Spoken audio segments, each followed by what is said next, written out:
The more mass meetings I attended, the more I began to learn. The words equality and justice was mentioned so much. I put all the pieces together just with those words.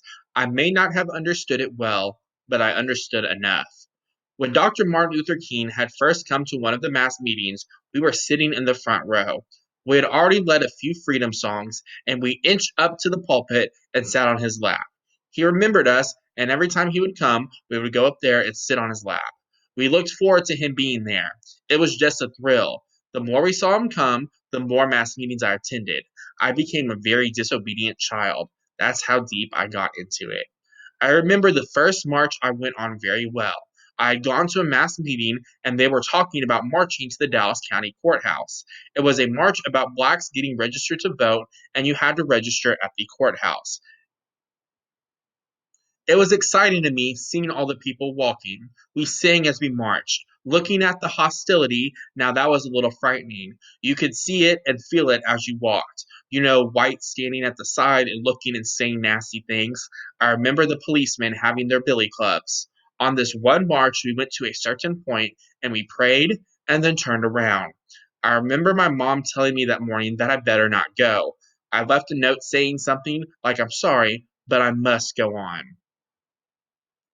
With my family, it was always that fear factor. This lasted a long time. I recall one time coming and talking to my mom about what they were saying at the meeting.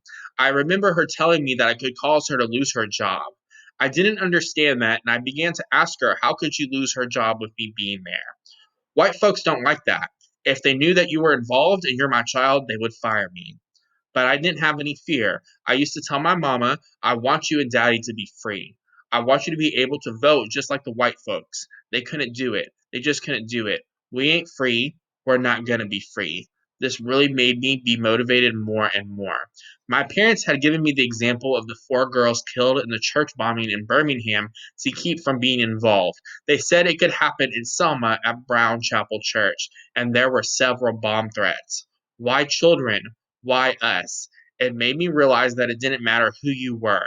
If you were black and you were in the area they didn't like or where the cause for freedom was being fought, you were at risk. It didn't matter, children, boy, girl, or whatever. My father and I went to Jimmy Lee Jackson's funeral. There were a number of situations that I knew of as a kid where death actually happened. Jimmy Lee Jackson, James Reeb, Jonathan Daniels, Viola Luizzo, the four kids in Birmingham. Three of the people were white, but they were part of the struggle. And in the struggle, it didn't matter if you were black or white, we were all just like a big family. Bloody Sunday. I remember being afraid on the first attempt of the Selma to Montgomery March on March 7th, 1965. That was the first time that I was really afraid. The night before the march, I slipped to the mass meeting. They began to talk about the strategies, like not fighting back. That right there told me that there was a possibility that there could be some fights. They were saying if you're hit or if something is said to you, just bow down. Out of all the times my parents had talked to me about what could happen, this is what it really came to me. But somehow I was still determined to go. I got up the next morning, frightened to march. People began to congregate and line up. I was looking for Mrs. Moore, a teacher who had befriended me, and I found her. I remember not wanting to get close to the front of the line because I was afraid. I remember Mrs. Moore telling me that I should go back home, and I was saying I was going to march. As usual, we knelt down to pray, and after we had prayed, we began to sing. A little of that fear began to leave me as we sang because people were still joyful.